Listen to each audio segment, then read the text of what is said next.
Spain से visa select letter निकलने के बाद या फिर इटली से नुलाओस्ता निकलने के बाद जो कि आपका इटालियन वीज़ा सेलेक्ट लेटर होता है फैमिली रियूनियन कैटेगरी के लिए, और स्पेन वाले अक्सर उसको फिंगर लेटर बोलते हैं कि जी स्पेन से फिंगर लेटर पास हुआ है। तो स्पेन और इटली दोनों स्टेट्स का अगर आपका फैमिली रियूनियन कैटेगरी पर बच्चे का वीज़ा सेलेक्ट लेटर निकल आए, उसको नुलाओस्ता बोल लें, स्पेन वाले उसको फिंगर लेटर बोल लें, है वो वीज़ा सेलेक्ट लेटर ही, वो निकल आए, उसके बाद बच्चे की जो उम्र है वो 18 साल से ज़्यादा हो जाए तो क्या फ़ाइल सबमिट हो जाएगी और बच्चे को वीज़ा मिलेगा या फिर इसकी वजह से कोई प्रॉब्लम बनेगी, इसके मुतल्लिक़ बात होगी इस वीडियो में।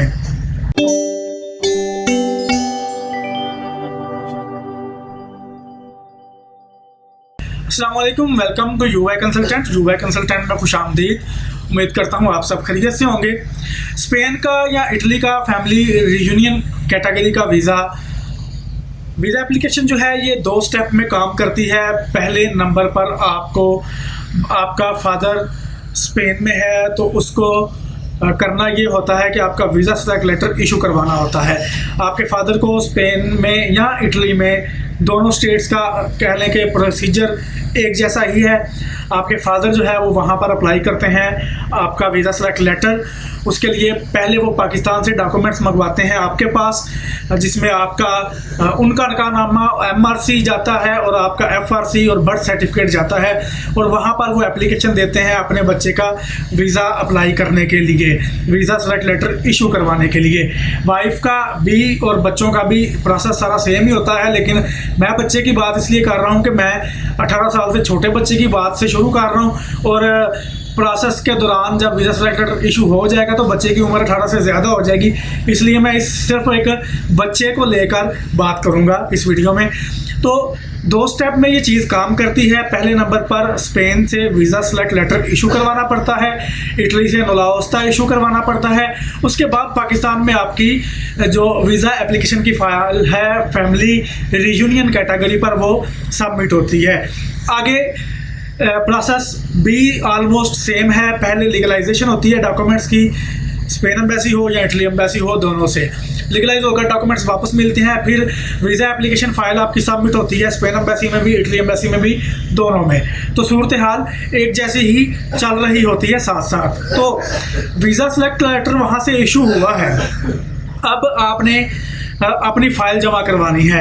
आपके पास वीज़ा एप्लीकेशन फ़ाइल सबमिट करवाने के लिए टाइम है 2 माह का स्पेन के एप्लीकेंट्स के लिए, क्योंकि उनका वीज़ा सेलेक्ट लेटर जो है उसकी मियाद 2 माह है, उसकी वैलिडिटी 2 महीने की है। वहाँ से इशू होने की डेट से लेकर 2 माह के अंदर अंदर आपने अपनी फ़ाइल सबमिट करनी है। और नुलाओस्ता जो है उसकी वैलिडिटी आजकल इन दिनों में इटली एम्बेसी इस्लामाबाद में 2 साल तक मान रहे हैं, 24 माह तक की वैलिडिटी कंसिडर की जा रही है। वैसे पहले 6 माह की होती थी, फिर इसको बढ़ाकर 1 साल और 18 माह और अब ये 24 माह तक वैलिड माना जाता है इटली से इशू हुआ नुलाओस्ता। तो इस टाइम के दौरान इटली का जो टाइम है वो इतना लग भी जाता है क्योंकि अपॉइंटमेंट मुश्किल से मिलती है। लीगलाइजेशन की अपॉइंटमेंट पहले हम तो ईमेल पर करते हैं कोशिश, तो 3 माह में, 4 माह में या बाद औक़ात 2.5 माह में अपॉइंटमेंट एक मिल जाती है, और लीगलाइजेशन पर भी टाइम लगता है। फिर दूसरी अपॉइंटमेंट चाहिए होती है family visa file application submit करने के लिए।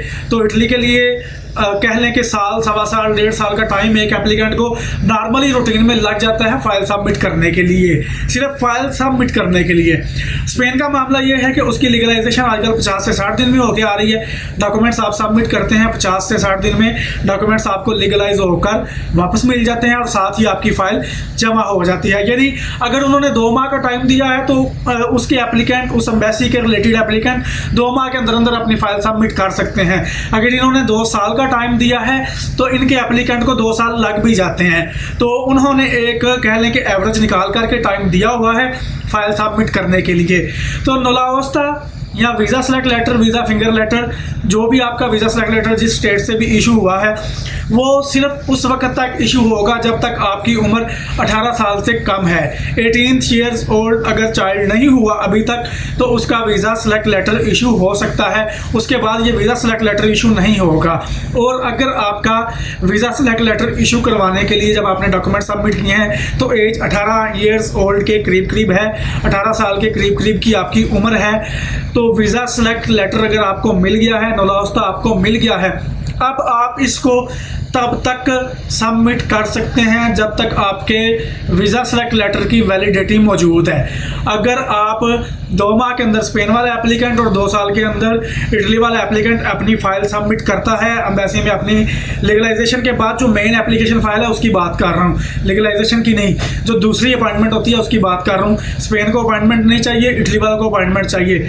तो दूसरी दफ़ा जो आपने फ़ाइल सबमिट करनी है, अगर आप अपनी वैलिडिटी टाइम के अंदर अंदर अपनी फ़ाइल सबमिट कर लेते हैं तो आपको वीज़ा भी मिल जाता है, रिगार्डलेस के आपकी उम्र कितनी है इस वक्त, क्योंकि आपका वीज़ा सेलेक्ट लेटर जब आगे इशू हो चुका है मेन स्टेट से, तो इधर जो कॉन्सुलेट ऑफिस है उनका, एम्बेसी है उनकी सफारत करना है, उनका जो रिप्रेजेंट कर रहा है अपनी कंट्री को, वो आपको वीज़ा जारी कर देता है। लेकिन शर्त ये है कि आपने वैलिडिटी के अंदर अंदर अपनी फ़ाइल सबमिट की हो। अगर आपकी फ़ाइल अपने टाइम पर सबमिट नहीं हो सकी तो ना तो आपका visa select letter, finger letter, नौलाउस्ता रिन्यू होगा और ना ही आप दोबारा इस कैटेगरी में वीज़ा अप्लाई कर सकते हैं। आपकी सूरत हाल अक्सर बदल जाएगी और फैमिली रियूनियन कैटेगरी से आप निकल जाएंगे। इसके बाद का सीन ये है कि अगर आपसे ये चीज़ नहीं हो सकती तो पूछते हैं कि इसके बाद क्या किया जाए। इसके बाद फिर आप EU family member dependent visa apply कर सकते हैं, लेकिन उसके लिए चाहिए क्या चीज़, स्पॉन्सर के पास, फादर के पास, अगर आपका वीज़ा सबमिट करने में देर हो गई है तो फादर के पास वहाँ पर पासपोर्ट आ चुका हो। अगर उनका इतना टाइम गुजर चुका था कि उनको इटालियन या स्पेनिश पासपोर्ट मिल गया है तो आप EU फैमिली मेंबर वीज़ा की कैटेगरी में आकर डिपेंडेंसी शो करवा के अपना वीज़ा अप्लाई कर सकते हैं, लेकिन आप फैमिली रियूनियन कैटेगरी से निकल जाएंगे।